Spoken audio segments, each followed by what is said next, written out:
Welcome to RISE Learning Machines seminars. Today's speaker, I have the honor to introduce Thomas Schön from Uppsala University. Thomas received his PhD at Linköping University in 2006. He's a professor at Uppsala University from 2013 at the Department of Information Technology. He's won numerous awards from many different places during the years, and his research is around particle filtering, nonlinear state-space models, Gaussian processes, deep learning, and many other topics. Today's topic is flexible probabilistic models, and the floor is yours, Thomas. Thank you so much.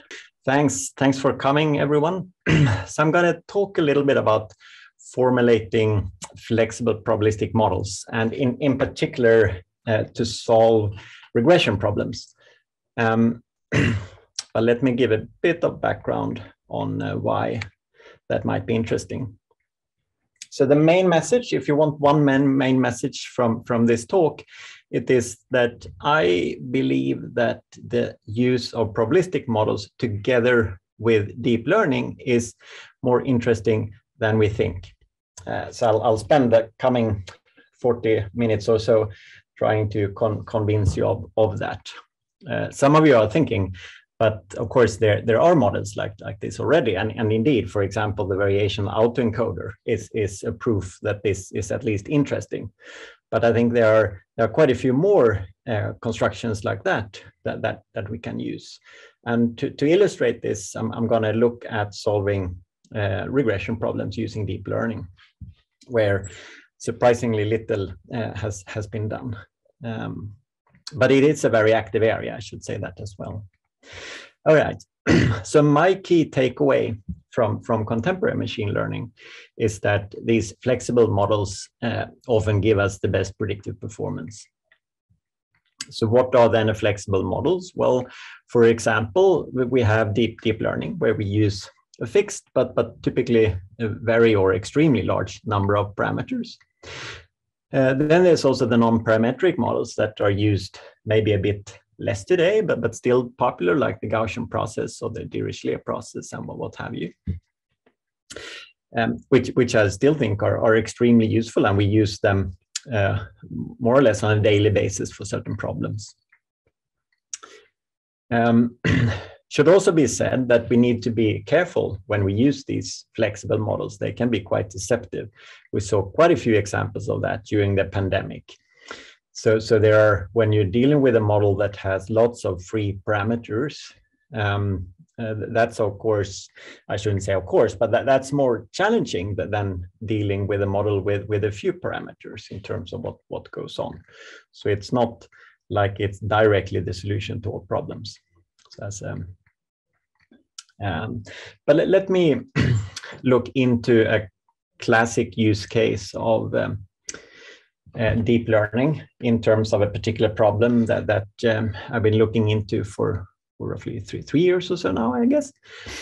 And it's a problem together with some of my friends in medicine, more specifically in cardiology, where they are interested in our hearts. And typically we use ECG recordings, the electrocardiogram, which measures the electric activity in our heart. So the aim we have is to predict abnormalities based on a standard ECG reading that is taken at the emergency departments around the world as we speak. And the problem is the following, that so if you have an ECG, we don't have the label, and we want to use the model to deliver the prediction. This is what our cardiologists do routinely here.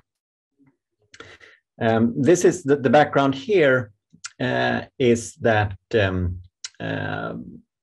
our friends in Brazil that we do this together with, they have a very different reality in terms of the distance between the patient and the cardiologist. So if I experience problems here, I can just move a couple of kilometers and there will be world-class people taking care of me. In the state of Minas Gerais in Brazil, they have roughly 20 million people that are more or less uniformly distributed in an area that's bigger than Spain, whereas almost all cardiologists are located in one or a handful positions. So they can easily have 2,000 kilometers to the nearest skilled person. So what they have done is to build up telehealth network that's been operational for more than 10 years. And then they transmit the ECGs from these local spots, because the machine is cheap and it's easy to operate. The challenge is to interpret the result and decide what to do based on what they see. So that has given us access to a lot of ECGs, almost 2.5 million, and each day we get 4,000 more.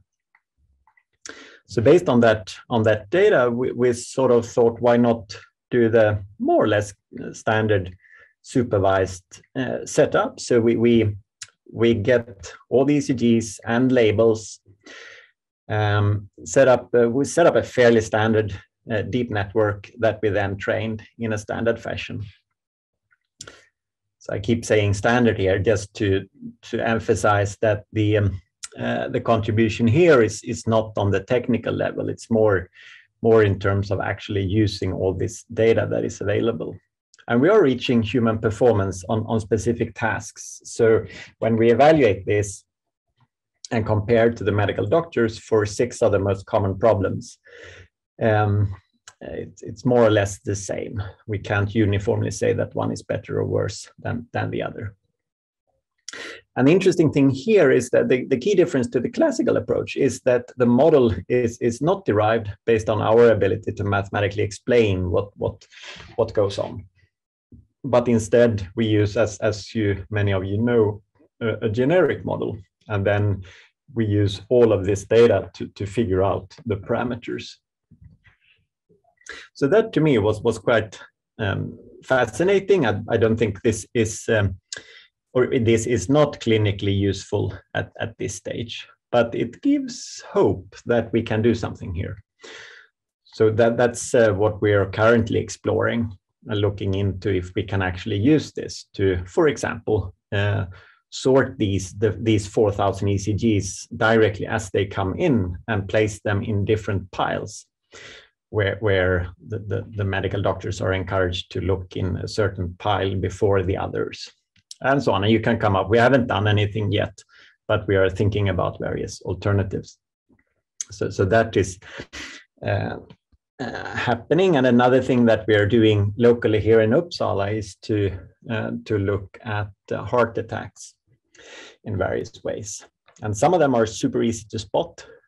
Others are extremely hard, and humans cannot detect the heart attack based on the ECG. So that puts people in a horrible position, because you need to make the decision, should we further look into this person or not? And because of that, of course, quite a few people are missed. So they walk home with an ongoing heart attack, simply because it's too hard to spot. But they do have the feeling that it should be possible to see this in the ECG. And we have some early results that indeed seems to be the case. Just the question is what to look for. So this is very much an ongoing topic, but it's quite standard in the sense that we have a classification problem. So this is the way we are sort of used to using deep learning. So what about regression problems? What can we do there? So when we first started thinking about this 3 years ago now, I think it was, my gut feeling reaction was, but come on, obviously we should do it in this way. And now I know better, and that gut feeling was wrong. So let me take you down that path and see what you think. So after this little intuitive preview, I'll talk a bit about regression in general for deep learning, and say a few words about solutions that are out there, and why they are good and why they are not so good and why we need something else. And then I'll give you one construction which deliver better results. I'm sure there are better constructions possible, but it's at least a way forward using a popular model class that's been around for quite a long time, sometimes referred to as energy-based models. So I'll introduce that briefly. I give you a few examples that are picked from computer vision mainly. So regression problems in computer vision, I should say. So to make this very concrete, when we have a NARCS model, so this is in a dynamical system setting. So the output depends on at this point in time, depends on past outputs and past inputs. And the goal to solve this problem in a probabilistic sense is to figure out the distribution of the outputs given all the previous outputs and inputs, which I call X here. So the challenge here is, how do we choose this predictive distribution? And the straightforward option, I guess, is to assume a certain functional form for it, which is parameterized by these red things, the thetas. And that immediately gives rise to at least two questions. So the first one is, how should we parameterize this distribution? And once we have decided upon that, how do we learn the parameters from the data? And traditionally, when we solve this problem, we assume an output equation of the following form, where we can have a nonlinear transformation of the data, and then we add some additive noise. And the assumptions we make on this noise will indirectly decide what the solution actually looks like, the predictive distribution. And the second question, how do we learn them from data? Typically, we make use of maximum likelihood. So if we do this concrete and decide that we want to use a normal distribution for the noise, ET, and then set up the maximum likelihood problem, we get the following least squares problem that we need to solve and get some parameters.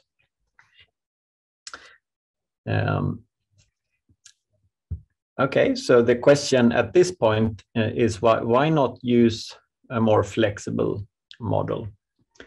Because the way you would use the direct thought of how to use deep learning here is probably to let the deep network describe F. And that's I would say that the classic, maybe not classic, but it's a straightforward way of solving it. It was what I first thought, at least. But that comes with a massive problem, and there is no reason to do that, because what happens is that I implicitly say that the predictive distribution is Gaussian. So then I'm not making use of the full potential here. I'll try to drive home that point a little bit further. So the general question is here, how should we best formulate and solve these regression problems using deep learning? So taking a few steps back and look at the regression problem as it is in general, then we need to predict an output that is continuous, call it Y, from some corresponding input X. Then we have a data set available that we can use to train the model. That comes from some underlying distribution that we of course don't know about. And a deep neural network is just a nonlinear function parameterized by a lot of parameters, theta, that maps the input to the output. And again, with this probabilistic take on regression, we want to try and learn the conditional output density, so P of Y given X. So what we are trying to do is to sort of fix the problem I hinted at before. So we want something that has a clear probabilistic interpretation, and we want to use the flexibility we have in the deep network in coming up with a flexible conditional target density or conditional output density that is not a priori said to be Gaussian, for example, or Laplacian or whatever. And the way we're going to do this is to make use of a so-called energy-based model. Because the reason this model is interesting is because it offers a very natural connection between a deep neural network and a distribution, probability distribution. So it allows for very flexible target densities to be learned directly from the data. So to give you a little toyish example, again, I'll show you more interesting real data examples later on, but just for intuition. So if ground truth is what you have over here, so there are two clear modes at this place in the input space. And over here, it's like a skewed Gaussian distribution. So if you then do as we do in this more direct approach, and a priori directly or indirectly assume that the predictive distribution is Gaussian, you get the result something like this. Whereas if you allow yourself to work with more general densities, you get something that looks like this, which is of course closer to the ground truth, since we simply allowed the solution to mimic the truth. So the deep learning for classification is more or less handled with standard losses and representation. So it's still challenging to get it to work properly in a challenging problem, that's for sure. But at least I'd say we know more or less how to set up the problem. And when it comes to regression, it is quite different because the standard practice does involve the use of these simple unimodal distributions. And the four existing approaches, I'm going to talk about two of them. I'll skip the other two. But the first one is the one I've been talking a little bit about already, what I call direct regression. Then we had one interesting way forward, which is probabilistic regression. This is sort of what's used in the variational autoencoder. And then I'll show you a concrete way to move a bit further, I would at least.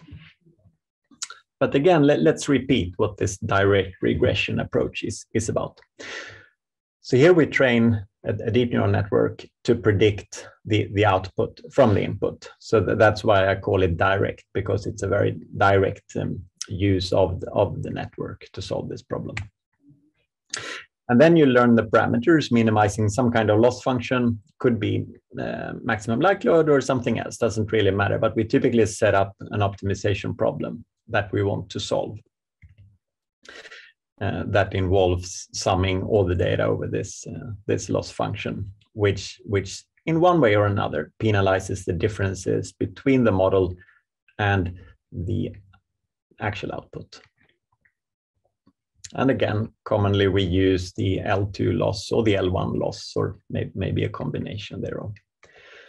And when we do that, you can happily set it up in this way, and you don't have to bother about any probabilistic interpretation whatsoever. But there is always an underlying probabilistic interpretation of what is done. So minimizing such a cost function corresponds to minimizing the negative log likelihood for a very specific model of the conditional target density. So for example, the L2 loss corresponds to a Gaussian model with a fixed variance, so quite restrictive. So this is the problem with this approach. And again, if this solves the problem, everything is good and fine. But for situations where you have multiple possible things that could happen, this will not work as good as it could. So people, of course, realized this, and they started thinking about how can we make this more flexible. And one idea is to keep the restriction to this parametric model, but instead of using the parameters as we did before, we design a network that provides the parameters for the distribution itself. So if this is a Gaussian, then the output from the network is the mean and the covariance. That can then be input dependent, of course. So this is already a good step forward, I would say, and that can also be seen when this is used in practice. So, for example, one-dimensional Gaussian, then the deep neural network outputs the mean and the covariance. And we can write down an expression for the negative likelihood that we need to work with in order to optimize the parameters, or that we could work with, I should say. And then there are two other approaches as well. One is confidence-based regression, which I'm not diving into here, but it's an interesting construction from the computer vision world, I would say, that improves further on the probabilistic approach, but it has severe problems in that it's really hard to get it to work, because you need to set certain non-trivial parameters. So it lacks any probabilistic interpretation. Whereas this probabilistic regression idea is straightforward, but it can usually not compete in terms of regression accuracy. So we're trying to combine the benefits of both here while we remove the problems from the confidence-based approach. And the way we do that is to use this model that, again, has been around for a long time. So it's by no means our construction. So an energy-based model is a model where you basically transform a function into a probability distribution, fluffily spoken. So let me be a bit more exact. So the distribution over x is given by e to the power of f, where f is described using a deep neural network. And then I divide that by something I call z, and z is the integral of the numerator. So that means that this object on the left-hand side will, by construction, be positive, and if I integrate it over all possible values for x, it will, by construction, be equal to 1, and that corresponds to the definition of these are two properties of the probability density function. So this is the way we go from a function into a distribution. So very, very simple idea, which is probably why it's also quite useful. It does have one key problem that some of you have spotted already, and that is that this integral is, of course, extremely hard to compute. There's no closed form solution available. So we need to be able to work with that. But there are ways of approximating it. So that's not the showstopper. It's a challenge, but that can be dealt with. So we spoke a little bit about that. If you want to dive into energy-based models, I give you a few references here. Of course, the list can be made very long, but I think this paper from 2006 by Jan LeCun is still quite useful in terms of seeing the basic idea. Okay, so the good thing with this energy-based model, I'm repeating myself a little bit here, but I'm trying to say the same thing in a few different ways, is that the full predictive power, or the full flexibility of the deep neural networks is used in a better way, I would say, since this allows us to work with multimodal and asymmetric densities directly from the data. The cost of this flexibility is that we need to deal with this normalization constant. So this is problematic. And this normalization constant is intractable, which means evaluating the distribution is hard and sampling from it is hard. But if we can deal with that somehow, then we get the general regression problem that has a clear probabilistic interpretation. and where we can learn the result without requiring the result to belong to a certain family of distributions.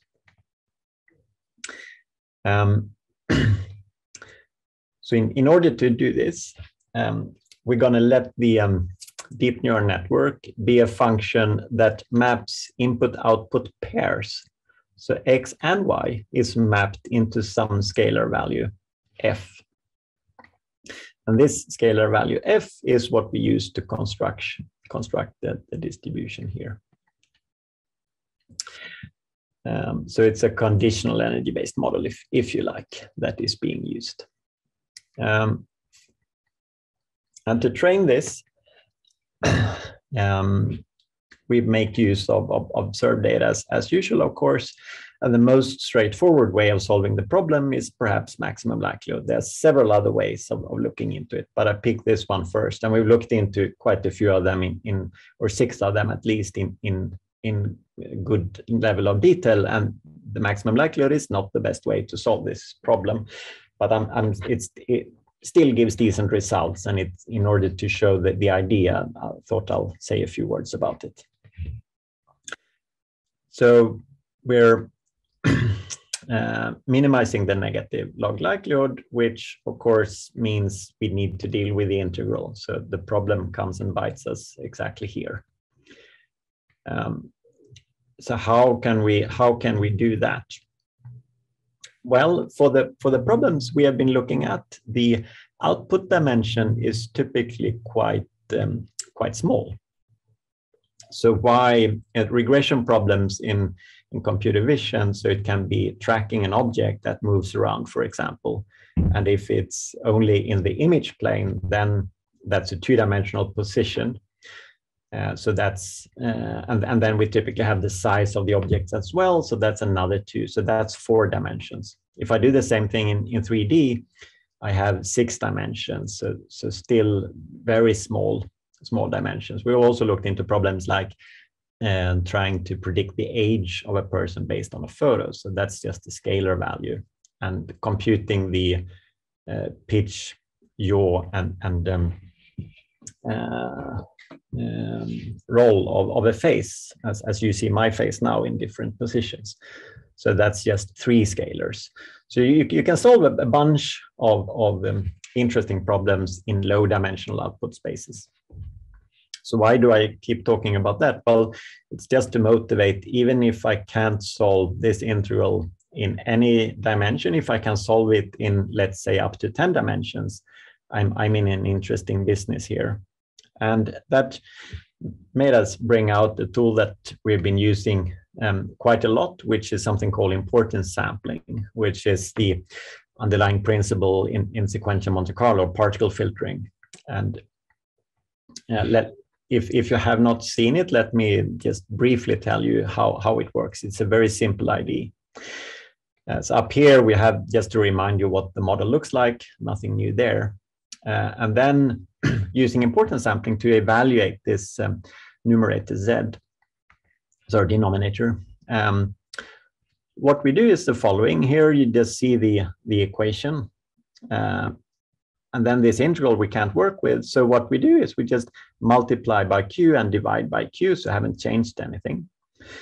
And then when you look at this equation, you see that is actually just the expected value of e to the power of f divided by q, where the expectation is with respect to a distribution that looks like q.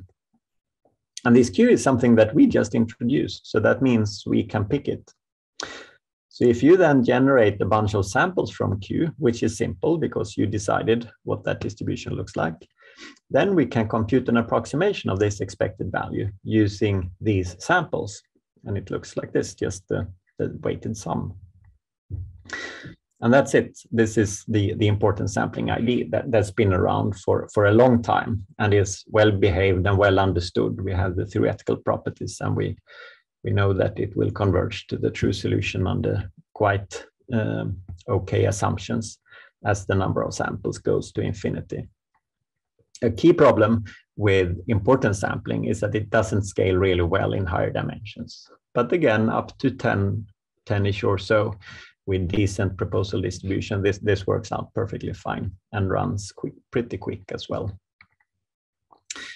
So if you don't like what I just said there in terms of training, you can use borrow this idea from friends in Finland. I think Michael has moved on to Edinburgh now, if I remember correctly, roughly 10 years old result, which I think is super cool. I'm not diving into it. I just would like to point it out because it is an interesting alternative to maximum likelihood, which it so happens that when we modify this a little bit, we actually get better results than the maximum likelihood problem.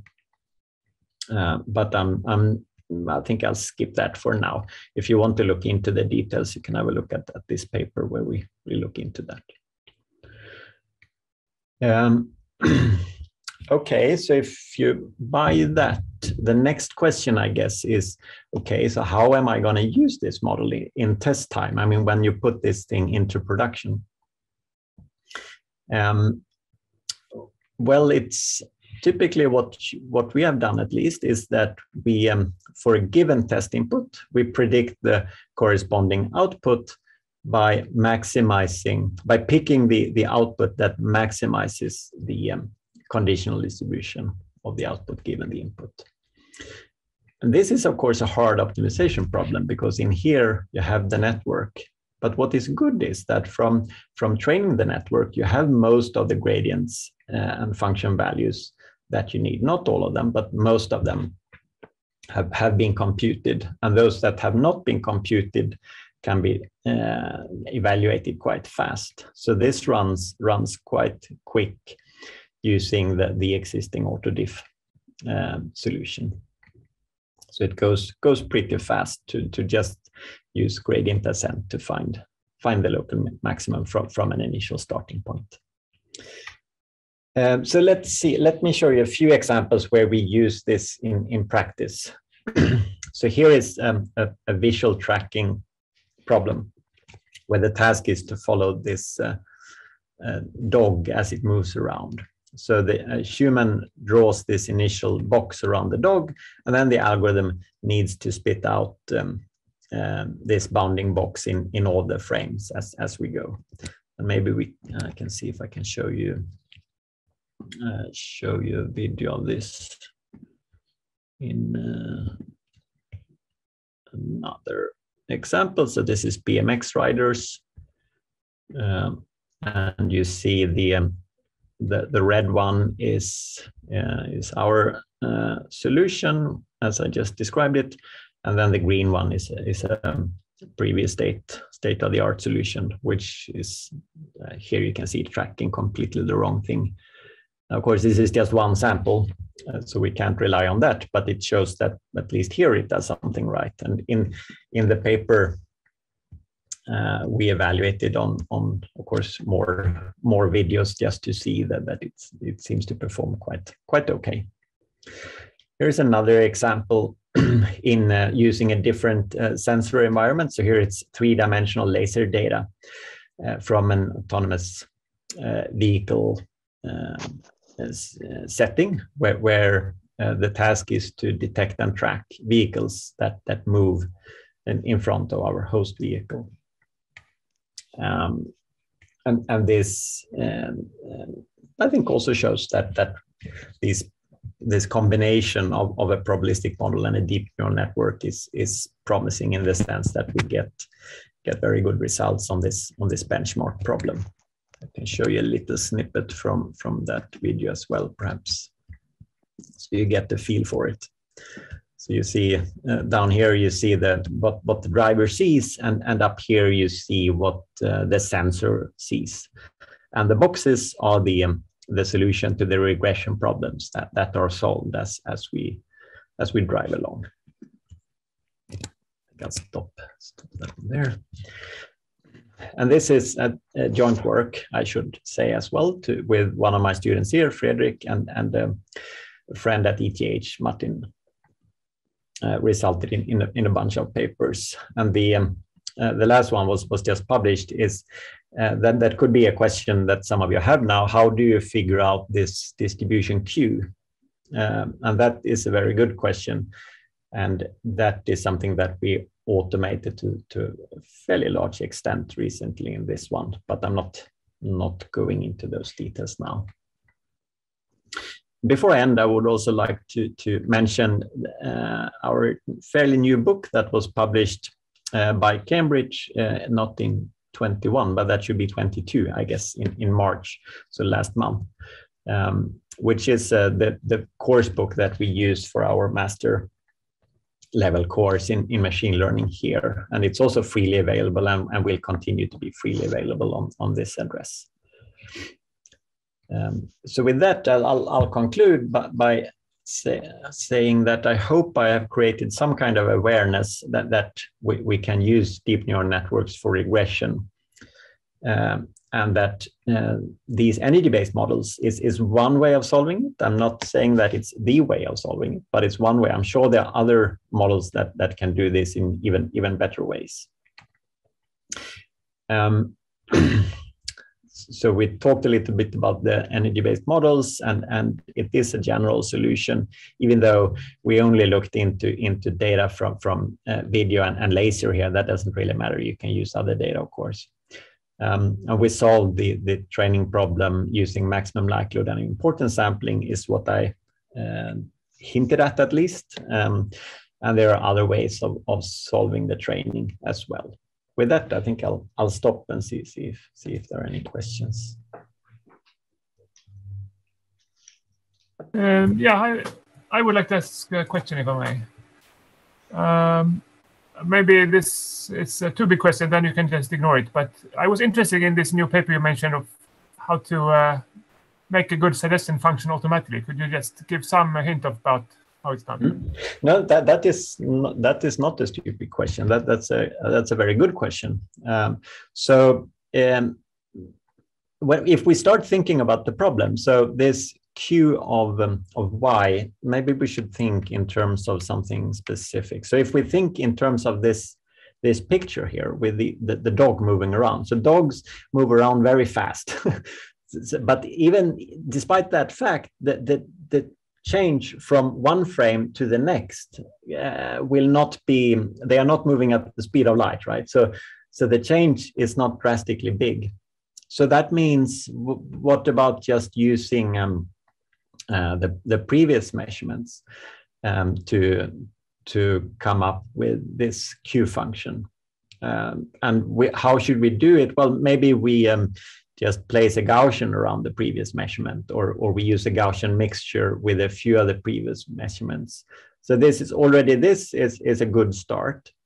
But then you end up with problem. Oh, so which variance should I select, and how should I weight the different members in this mixture? And that's where it becomes a bit annoying, because these parameters you would need to set as a user. And this is what we did in this paper, and it's okay, but it's not what you would like. So what we thought then was, but I mean, we have a lot of data available, and there is room for us to try and learn this proposal distribution using some of the data. How should you learn it? Well, for example, we could use variational inference and set up a family of functions, for example, the ones I just mentioned, and then just run the more or less standard variational inference algorithms to do this. And this is more or less what we ended up doing in the last paper here that you asked about. And that automates the process in a nice way. I think it's a practical solution, at least to this problem, that seems to work quite okay. It's not like this is the solution, but it's one solution that runs pretty okay. So I hope that answered your question in some way. Sure, thanks a lot. So the important sampling, it's computational efficiency, I suppose, depends on how many samples you need to take. It depends on how many samples you take, and the correct. and the and how expensive it is to evaluate the proposal distribution, of course. But then there is, if you look into the math of it, if we look into the convergence results, an interesting thing is that the dimension of the space does not come into these asymptotic results. So that is good if you compare to just gridding the entire space and compute the integral in that way. Because if we do it like that, we know that the dimension comes and bites us by construction. But so even if theory dictates that it does not, when we come to some, I don't know, 10, 15 dimensions, we clearly see this behavior. So dimension is a problem. So that's why I mentioned that doing this in 100 dimensions, I would not be comfortable doing that. That would be then we would need too many samples basically, because it's such a big space. And people have looked into this, and there are ways to reduce the problem. So I think even in 100 dimensions, I think we could do something, but that's just delaying the problem. So then when you enter 10,000, that will not work either. So for those problems, this would not work in a good way with the importance sampling. But then you have the noise contrastive approach that I just arrogantly hinted at. I did not say anything about it, but that is something that can be looked into, or something else. So there are other ways of dealing with the problem. So in the example applications that you mentioned, where you have dimensions up to 6, I think, for the target variable, what is the computational overhead of making this as compared to some simpler way of regression? So the overhead comes in a few different forms. So for example, you need to generate these M samples. So that's of course one cost, and you need to evaluate the function Q, and then you need to solve the maximization problem to get the actual prediction. So that is the overhead, I would say, compared to a more direct approach. So it is a bit more expensive, but in terms of, if you look at the tracking problem, for example, that without even trying to make the code run fast, we easily run at frame rate on normal computers. So it doesn't really matter, so to speak. But it is a little bit more expensive, for sure, compared to the direct regression approach. But as long as you can afford that, the performance you get is definitely better. Okay, thank you. Do we have some more questions for Thomas? Yeah, I just want to understand, so I get this clear. So I get this clear. So at inference time, what you do, I mean, if you have a video problem, then I guess what you do is you start with the previous best guess, and then you do a gradient step from that, or? Yes, in terms of the correct, in terms of using the Q function here. Yeah. So then you need a couple of evaluations of the whole network. Yes. To do that, okay. Yeah. But if you were to do it for a problem which doesn't have this video feature, for example, would you do it in that case? And don't you risk getting stuck in a local minimum, for example? Absolutely. Like we always get stuck in a local minima. I have no way of like anyone else using a deep neural network, more or less. So that problem we have not touched upon. That is as present here as it is in any other application. So we will just get to the closest local minima from where we initialize the optimizer. That is it, so to speak. But having said that, the same thing as with the reason why many of us look into deep learning is that, interesting enough, many of those local minimas are still very useful competitive solutions to the problem. But no, you're correct. I have no way of guaranteeing that this is a good solution in general. But I do think I can show when you compare it to the existing approaches that it's at least better. And the reason is that we allow the solution to be more general, as I hinted at with this little cartoon. So this gives us access to local minimas that are better, if you like. Leif Jonsson here. Super interesting talk, Thomas. Thanks for that. I just wondering if you could say something about, I mean, quantify. You says it runs fast, and you indicated that you can run it on ordinary computers. And in terms of training data, like if you want to do that tracking of the dog or the BMX, you need huge amounts of data then, or how's that? Okay, yeah, that's a good question. How much training data is needed? How should I answer that?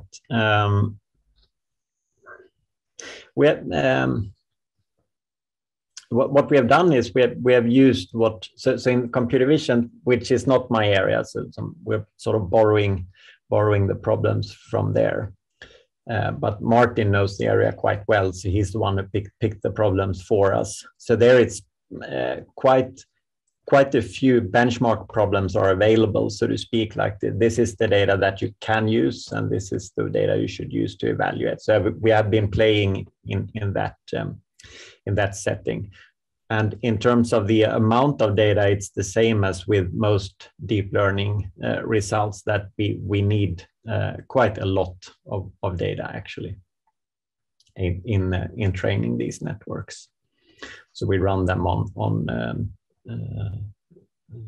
quite a few video sequences, and the same that can be stressed about the first part that is kind of different from this. But with ECGs, the key reason we could do way better than what people did before is that maybe not way better, but definitely better. That's only because of our friends in Brazil, who has this massive data set, which is orders of magnitude larger than what has been used before. So same as with all deep learning is that we need a lot of data typically. Thanks. And I have Leif here again. I have a lot of follow-up questions. So I guess the applications of these combination of these deep neural networks with probabilistic models, you see them mainly for these very high dimensional, like almost human type of problems where image analysis and maybe video and sound. Do you also see them for kind of ordinary problems, low dimensional problems? Thanks for that. That's a good question. I think so. So how should I motivate that? Well, so I've been working quite a lot with dynamical systems, so things evolving over time, and how to compute estimates of those solutions from data. And there we have used similar models to solve problems with much less data and lower dimensions in all sorts of ways, but where nonlinear models are performing better than classic linear ones. And there this approach also helps out actually compared to the traditional setting. So that's a concrete example where this is useful also for simpler settings. Yeah. So I'll continue then, Leif here again. So have you looked at integrating some kind of priors or even maybe causal models into this? Like I'm thinking of the dog, like we know it doesn't move with the speed of light, maybe some physical models or some of those. Yeah, that's also a good question. In this setting, no, we have not done anything like that. But in other projects, we are looking into how you can actually incorporate background knowledge into these models. And that, I think, is a super interesting direction. But in this setting, we haven't done anything, no. But as a general idea, I think there is way more to be done in that sense. If there are no last questions, I think we'll thank Thomas for this interesting talk. And we'll meet again next week, May 5th, for fine-grained controllable text generation using non-residual prompting with Fredrik Karlsson at RISE. So a little bit of language modeling there. So thank you for today, and see you next week. Thanks a lot. Thanks for having me. Bye-bye. Bye-bye.